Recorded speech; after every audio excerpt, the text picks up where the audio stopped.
Nagapasalig siligan ng mga barangay kon LNB Iloilo Province President kag ex-official board member Amalia Victoria Dibuque nga magapaday ng programa nga Kaibigan Mo ang Liga nga gin-launch sang Damlaglang. Suno kay Dibuque, madamo na ang nabuligan nga barangay officials sa Iloilo Province ang among nga programa bisan pa nga bag-o lang ini kinumpisahan sang iya opisina.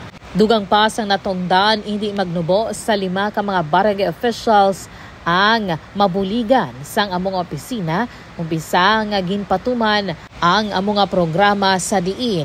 Ini ang nagakahulugan nga sa masadya o kung masubo nga tion, yara ang liga agud nga mangindalangpan sa mga barangay officials. Nahibaluan nga ang programa ang nagahatag sang financial burial kag medical assistance sa mga miyembro sang liga sa probinsya. I'm happy lang subong kay dako.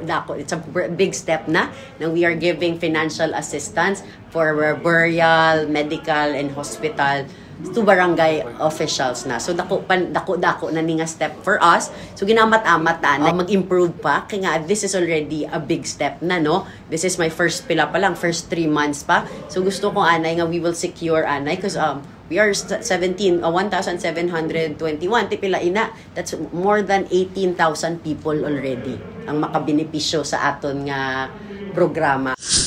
Inisika K5 Alex Escalante para sa Kampiyon nga Balita, Serbisyo Publiko kag Kalingawan sa Iloilo. K5 News FM. This news is brought to you by, do you feel tired all the time? Do you have frequent infections? Do you have always cold? It's a sign of low immune system. Boost your immune system with Clinica D3 Bio.